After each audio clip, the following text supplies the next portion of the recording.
Mesdames, Messieurs, bonjour. Je suis ravi d'avoir été invité par les laboratoires Ferring de vous transmettre les données, les résultats de l'étude MEGA7, donc c'est-à-dire la stimulation ovarienne chez les hyperrépondeuses. Est-ce qu'on conseille de leur prescrire l'HP-HMG ou bien la VSH recombinante? Voilà, donc ces leçons tirées de l'étude, à mon avis, sont très importantes pour votre pratique, surtout quand vous voyez des patientes qui ont besoin d'une fécondation in vitro, qui ont aussi un problème d'ovaire micropolycystique. Voilà, sur ce diapo, ma divulgation. Et dans cette présentation, je vous expliquerai qui sont les patientes hyper-répondeuses à la stimulation et est-ce qu'on peut les identifier au préalable? Est-ce qu'il y a des marqueurs qui prédisent une réponse excessive? Vous savez tous que le pronostic pour ces patientes d'avoir une naissance après assistance médicale à la procréation, le pronostic est très favorable parce que ce sont des patientes qui sont hyper répondeuses, donc en théorie, avec un nombre plus élevé d'ovocytes, elles auront une probabilité de réussite très favorable, de plus ou moins 50%. Mais je vous explique que ce n'est pas toujours le cas. Voilà, et puis après cette introduction, je vous présenterai les résultats de l'étude MEGA7 chez les hyperrépondeuses. Qu'est-ce qu'une patiente hyperrépondeuse? Voilà, on a fixé le seuil pour la réponse excessive à 15 ovocytes, c'est-à-dire qu'en dessous de 15 ovocytes, entre 9 et 15 ovocytes, on se considère comme une répondeuse normale, donc c'est une réponse normale. Au-delà de 15 ovocytes, on considère la réponse ovarienne comme excessive. Et c'est à la base des données publiées par Sunkara et Stewart il y a presque 10 ans que ce seuil a été fixé sur 15 ovocytes parce que si on augmente ou si on voit que le nombre d'ovocytes est plus élevé que 15, on ne voit pas énormément d'incrément de réussite. Et tout ce qu'on voit, surtout, c'est que le risque du syndrome de hyperstimulation ovarien sera élevé sans vraiment améliorer les taux de naissance vivantes dans les cycles de FIV frais. Hein, donc, il s'agit là du transfert frais. Le seuil de prédiction d'une réponse excessive a été précisé sur une AMH de 5,2. Donc, c'est un taux d'AMH qui a été identifié dans les études prospectives de MERIT et MEGA7 de Ferring. Donc, MERIT, il s'agissait d'un essai, donc un RCT, il y a plus de 10 ans, dans des protocoles de agonistes de GnRH, FSH recombinant vis-à-vis HP-HMG. Et dans l'étude MEGA7, le premier auteur était De Vroij. MEGA7, c'était dans un protocole antagoniste de GnRH, où on a aussi comparé l'efficacité de FSH recombinant envers HP-HMG. Et dans ces deux grandes études, on a vu que 25% des patientes avaient une AMH plus que 5,2 nanogrammes par millilitre. Donc, c'est là d'où vient le seuil de prédiction d'une réponse excessive. La plupart des patientes qui présentent des ovaires micropolykystiques seront des patientes avec un profil de hyperréponse. Qu'est-ce qu'une morphologie de type PCO? Donc, c'est une morphologie où l'on identifie au moins 19 follicules en trop. Le taux d'AMH qui correspond à ce genre de nombre de follicules est plus vague il y a des auteurs qui ont dit qu'une AMH au-delà de 2,8 prédit déjà une morphologie de type PCO, mais j'ai quand même mis un point d'interrogation. Les ovaires micropolykystiques et plutôt le syndrome des ovaires micropolykystiques, on respecte toujours actuellement les critères de Rotterdam pour le diagnostic. Donc, ce sont des critères qui ont été établis en 2003 et on identifie maintenant 4 phénotypes distincts selon les critères de morphologie, les critères de androgénémie, une patiente hyperandrogénique ou normo-androgénique, et selon la cyclicité. Est-ce qu'il s'agit d'une patiente en aménorrhée ou est-ce qu'il s'agit d'une patiente qui a encore un cycle menstruel préservé? Mais les taux sériques d'AMH ne peuvent pas vraiment être utilisés comme alternative pour la détection des ovaires micropolykystiques. Donc, on ne peut pas dire qu'une AMH élevée prédit que cette patiente aura absolument un diagnostic d'OMPK. D'où vient le problème qui existe dans pas mal de patientes avec un syndrome d'OMPK pour la réponse ovarienne? Je vous explique avec ce genre de figure dans ce diapo.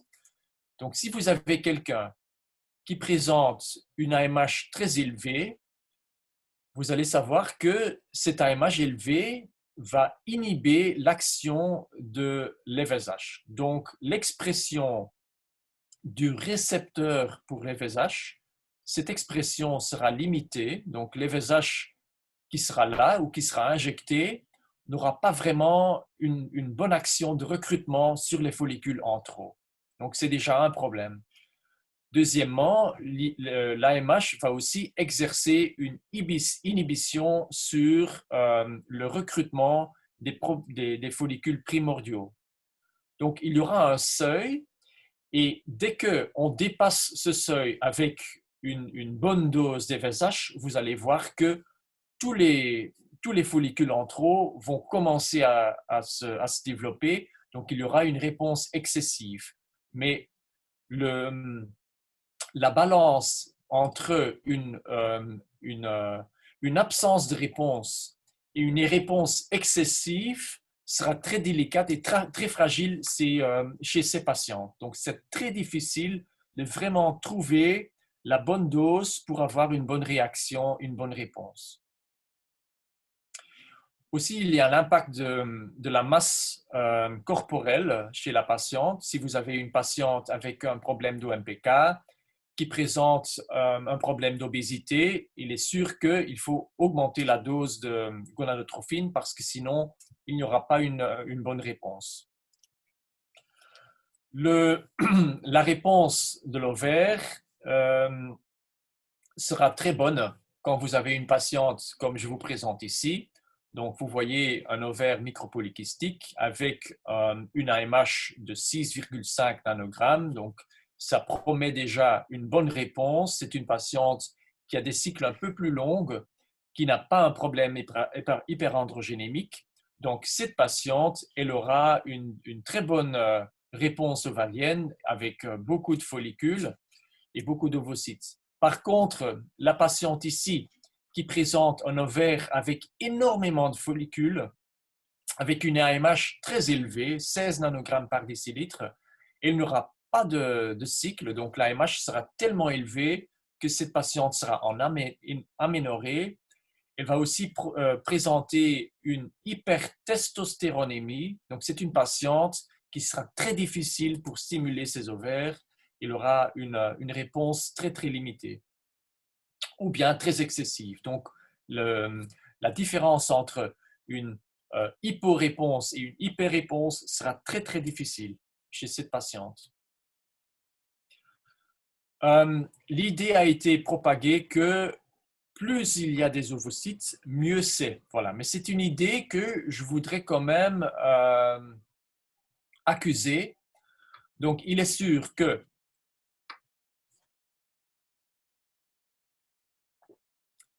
que les femmes qui présentent une réponse élevée à la stimulation ovarienne auront un pronostic meilleur que vous voyez ici sur ce tableau. Donc, le pronostic exprimé par le taux de naissance vivante sera dans l'ordre de 60-70% chez les patientes qui ont plus que 20 ovocytes à la stimulation. Mais c'est vraiment une catégorie de patientes qui est tout à fait différente que les patientes qui auront une réponse modeste. On ne peut pas comparer ces deux catégories de patientes. Non plus, on ne peut pas, par rapport à ce résultat, on ne peut pas dire que une patiente qui répond de manière normale à la stimulation, dès qu'on augmente la dose de l'FSH ou la dose de gonadotropine, on ne peut pas dire que cette patiente va automatiquement se situer dans la catégorie de pronostic plus favorable. Donc, on ne peut pas transformer une normorépondeuse en hyper-répondeuse avec simplement une élévation de la dose. Donc, il n'y a pas d'évidence dans la littérature qui vous permet d'espérer qu'on peut avoir un pronostic fantastique dans toutes les patientes dès qu'on augmente la dose.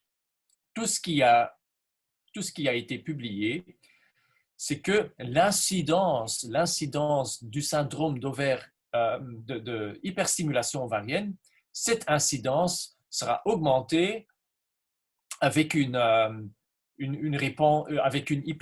hyper-réponse. Donc, il est vrai que au-delà de 15 ovocytes, on peut avoir encore plus de grossesse, mais tout cela sera au détriment d'une incidence exagérée du syndrome d'hyperstimulation.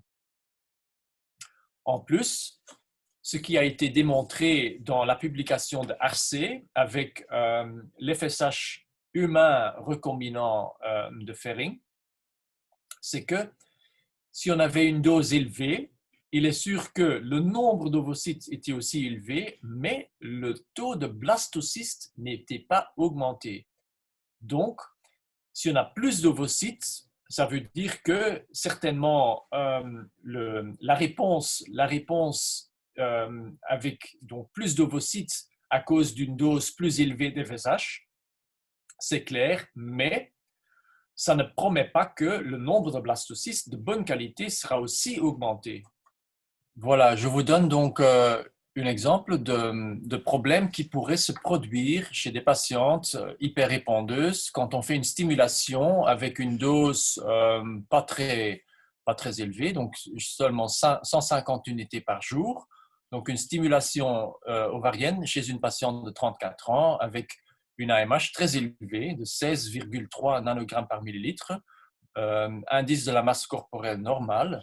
Donc, vous voyez que la réponse était très surprenante, donc une œstradiolémie de plus de 15 000 unités, 25 ovocytes, donc une bonne réponse, une réponse excessive même, mais avec quand même pas mal de douleurs dans le ventre après la ponction, des ovaires avec un diamètre de 10 sur presque 8 cm. Donc, cette patiente, elle avait vraiment des douleurs très importantes après la ponction.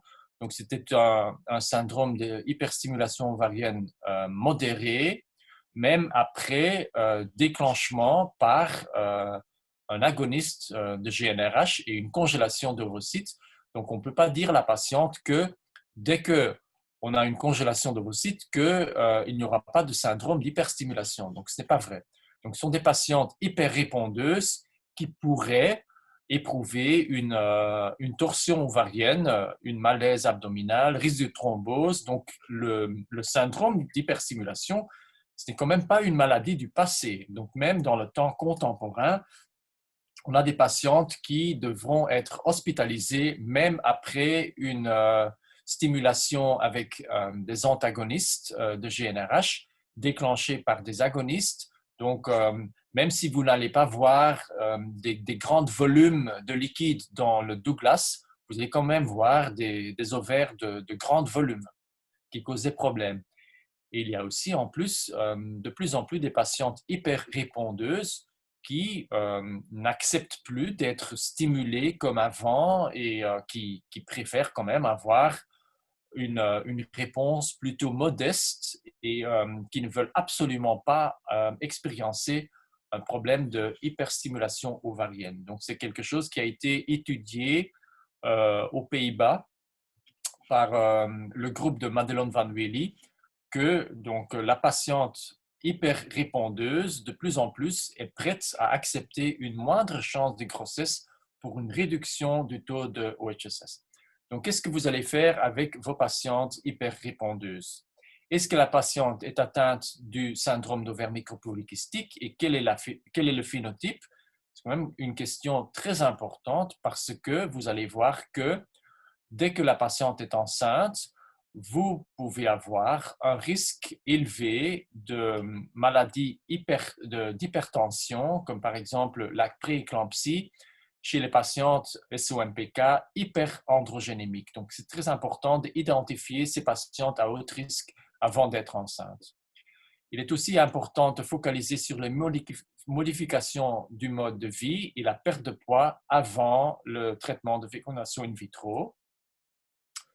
Le produit metformine est recommandé chez les patientes OMPK qui ont un indice de la masse corporelle au-delà de 25.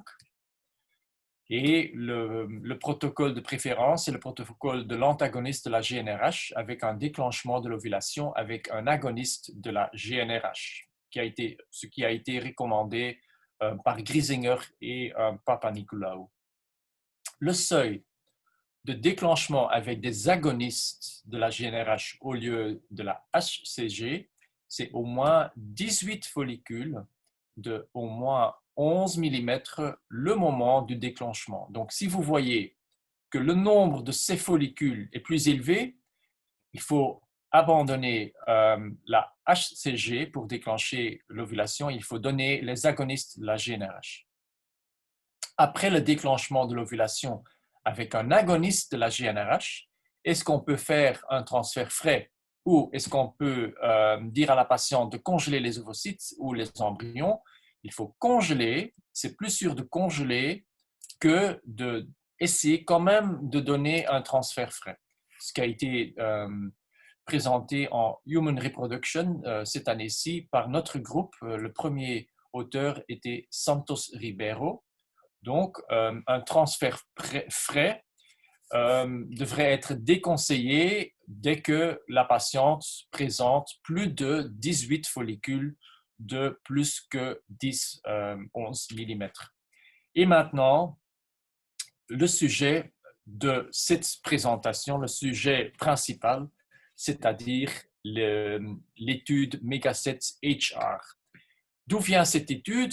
Donc, elle a été précédée par l'étude MEGA7. Donc, l'étude MEGA7, c'était la comparaison de l'HPHMG à la FSH recombinante dans les protocoles d'antagonistes de la GnRH avec single embryo transfert. Donc, cette étude a été publiée en 2012. Elle avait démontré de manière rétrospective, enfin, c'était une étude prospective, mais on a regardé les données dans un groupe de patientes, dans les hyperrépondeuses, de manière rétrospective. Et là, on avait vu que ce groupe de patientes rétrospectives, de patientes hyperrépondeuses, avait un taux de naissance vivante élevé, significatif, comparé avec, donc, après ménopure, comparé avec des patientes qui avaient été stimulées avec de l'FSH recombinant. Donc, c'était quand même un résultat remarquable qui était inattendu. Et on avait aussi vu que les patientes qui avaient été stimulées avec HPHMG avaient quand même moins d'OHSS, moins de syndrome hyperstimulation que les patientes stimulées avec l'FSH recombinant. Donc, pour vraiment valider cette observation, c'était nécessaire de faire encore une fois une étude prospective randomisée spécifiquement chez les hyperrépondeuses. Et ça, c'était vraiment l'étude dont on avait besoin, l'étude Megaset-HR. Je vous présente ici cette étude. Les critères d'inclusion, c'était des femmes, des jeunes femmes avec des cycles menstruels jusqu'à 45 jours. Donc, les patientes avec un syndrome d'OMPK type A ou type D n'étaient pas inclus. Donc, c'était vraiment des patientes aussi avec une normo-androgénémie. Donc, il y avait des patientes SOMPK dans l'étude, mais seulement des patientes avec un OMPK plutôt modeste. L'indice de la masse corporelle ne pouvait pas dépasser les 30 et c'était tous des patientes avec une AMH de plus de 5 au dépistage qui étaient d'accord pour avoir un transfert d'un seul embryon. Il est sûr que les mauvaises répondeuses n'étaient pas incluses, non plus les patientes avec une endométriose ou des fausses couches récurrentes. Et voilà, donc c'était tous des hyper-répondeuses. Le protocole était tel que la stimulation devait commencer avec 150 unités par jour pendant 5 jours. Et à partir de jour 6, c'était approuvé pour quand même modifier la dose de 75 unités par jour, de plus ou de moins. C'était un protocole de GnRH antagoniste flexible, donc à partir de 15 mm, on pouvait ajouter un antagoniste. Pour déclencher l'ovulation, le produit standard était l'HCG, mais si on avait plus que 30 follicules de au moins 12 mm, on pouvait donner un déclencheur par agoniste de la GnRH. Donc, c'est quand même, pour nous, c'est un seuil très élevé pour remplacer l'HCG, mais c'était dans le protocole. Le transfert était d'office un transfert frais.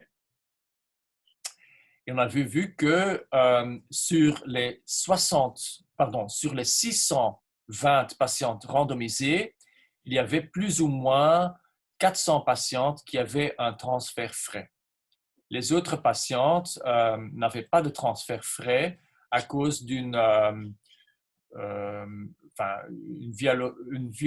violation du protocole ou à cause d'un déclenchement par agoniste. Donc, il y avait quand même pas mal de patientes qui avaient un déclenchement par agoniste, surtout dans le groupe qui avait été stimulé par FSH recombinant. Donc, 21% des patientes avaient un déclencheur par agoniste dans le groupe FSH.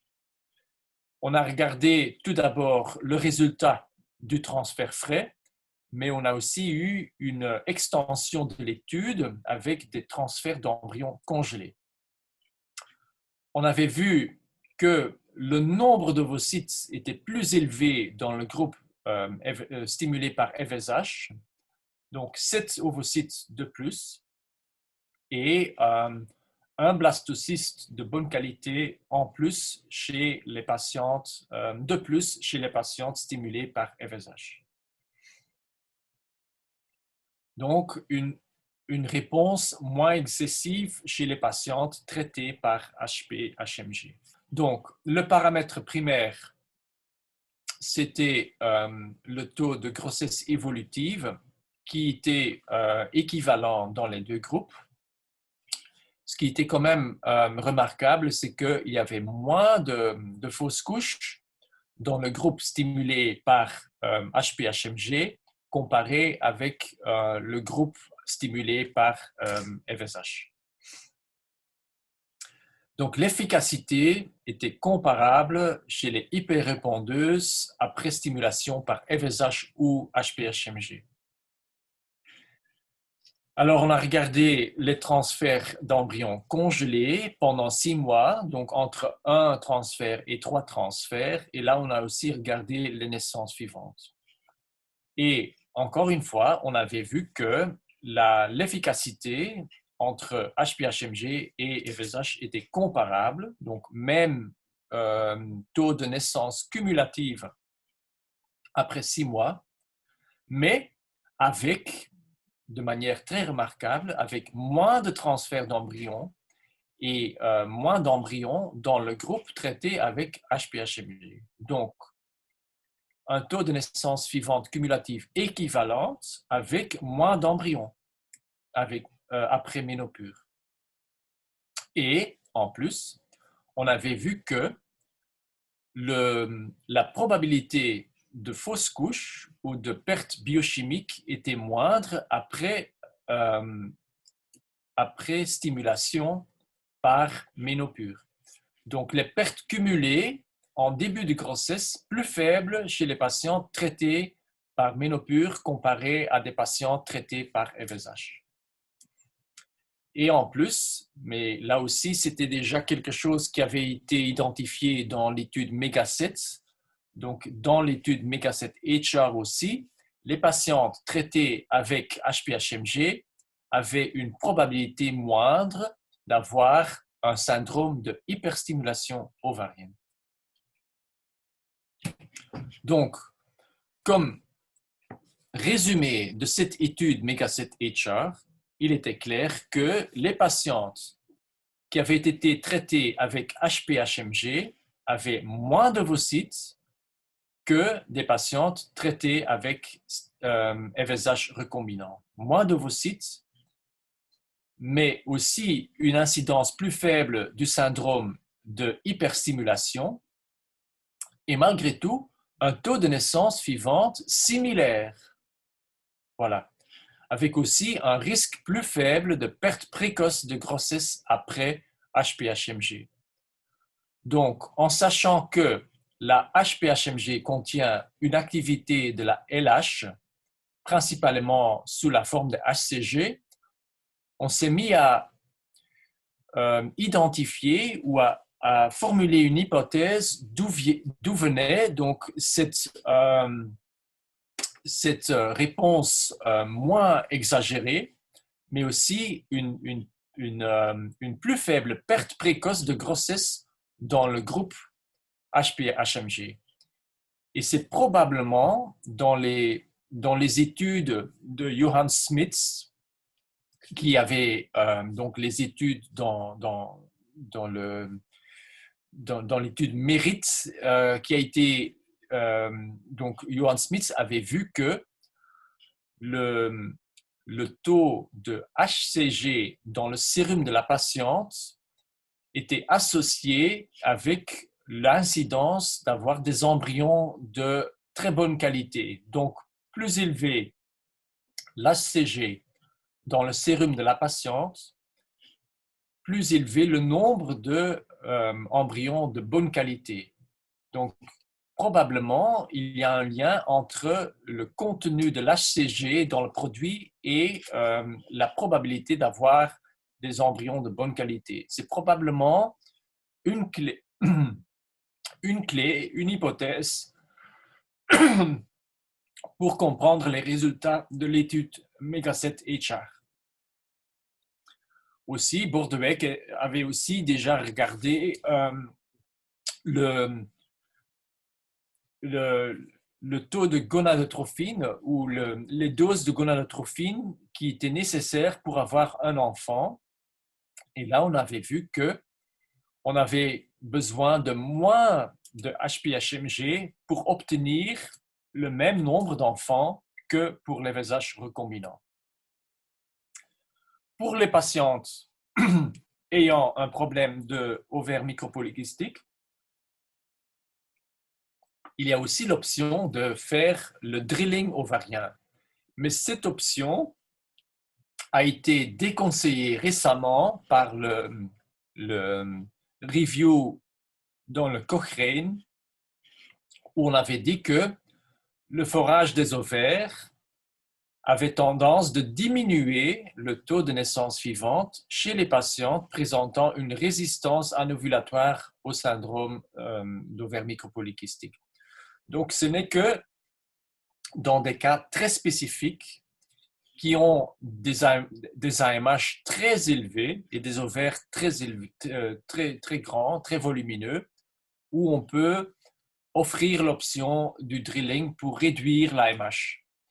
Mais je vous déconseille, selon les données probantes qui ont été publiées dans le Cochrane, je vous déconseille de faire le drilling, le forage des ovaires chez vos patientes ayant touché par un syndrome d'ovaire micropolycystique si ce syndrome est plutôt modeste. Donc, chez vos patientes ou MPK qui ont des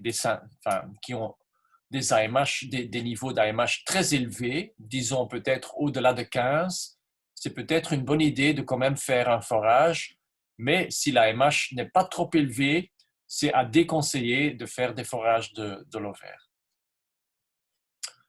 Donc, la mode de vie, c'est très important de focaliser sur la perte de poids chez les patientes hyperrépondeuses. Il faut certainement focaliser sur la sécurité de la stimulation ovarienne. Et quand vous dites sécurité, c'est-à-dire il faut essayer d'éviter des réponses très exagérées parce que ça va entraîner un volume de l'ovaire élevé et des effets secondaires. Et la fenêtre de réponse optimale dans les hyperrépondeuses est aussi plus étroite. Donc, c'est vraiment important de bien regarder la patiente, l'AMH, l'indice de la masse corporelle et en fonction de l'indice de la masse corporelle, il faut choisir une bonne dose pour avoir une réponse ovarienne. Et chez les hyperrépondeuses prévues, la réponse ovarienne était moins excessive après HPH-HMG, bien que les taux de naissance vivante étaient similaires selon les données probantes de l'étude Megaset-HR. Voilà, je vous remercie de votre attention. Merci.